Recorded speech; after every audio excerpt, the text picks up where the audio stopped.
बादशाह अकबर कामकाज के अलावा भी कई चीज़ों के बारे में बीरबल से बातचीत किया करते थे। ऐसे ही बैठे बैठे एक दिन बादशाह ने बीरबल से पूछा कि इस दुनिया में सबसे बड़ा हथियार तुम्हारे हिसाब से कौन सा होता है। इस बात को जवाब बीरबल ने कहा कि संसार में आत्मविश्वास से बड़ा हथियार और कुछ नहीं हो सकता। यह बात अकबर के समझ में न आई, लेकिन फिर भी उन्होंने कुछ नहीं कहा।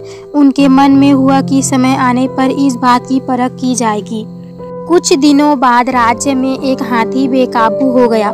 पता करने पर समझ आया कि वो पागल हो गया है। उसे कर्मचारी ने जंजीरों से जकड़ लिया था। इसकी खबर जैसे ही बादशाह को पहुंची तो उन्होंने सीधे महावत से कहा कि जब भी तुम्हें बीरबल आता दिखे तो हाथी को जंजीरों के खेल देना। यह सुनकर महावत हैरान हो गया, लेकिन बादशाह का आदेश था इसलिए सिर झुकाकर चला गया। अब अकबर ने बीरबल को महावत के पास जाने के लिए कहा।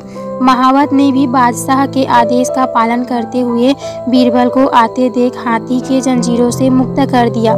बीरबल को इस बात की खबर न थी, इसलिए वो आराम से चल रहे थे। तभी उनकी नज़र चींघाड़ते हुए हाथी पर पड़ी। जैसे ही उन्होंने देखा कि हाथी उनकी तरफ आ रहा है, वो कुछ समझ नहीं पाए। कुछ ही देर में उनके दिमाग में हुआ कि बादशाह ने मेरी आत्मविश्वास वाली बात को परखने के लिए ही इस हाथी को मेरे पीछे छोड़ने का आदेश दिया होगा। अब बीरबल इधर उधर भागने की सोच रहे थे, लेकिन ऐसा कुछ हो नहीं पाया। सामने ही हाथी आ रहा था और अलग अलग में भागकर जाने की जगह न थी। इतने में हाथी बीरबल के काफी करीब पहुंच गया।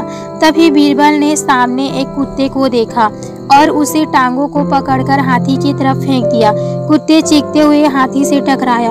उसकी ऐसी चीख सुनकर हाथी वापस उल्टी दिशा में भागने लगे। कुछ ही देर में इस बारे में बादशाह अकबर को पता चला। तब जाकर उन्होंने माना कि आत्मविश्वास ही मनुष्य का सबसे बड़ा हथियार है। हर किसी की बात पर यूं ही भरोसा नहीं कर लेना चाहिए। बात की जांच और परख करनी जरूरी है। दूसरी सीख यह है कि इंसान समय से पहले उम्मीद न छोड़े तो परेशानी से बाहर निकला जा सकता है।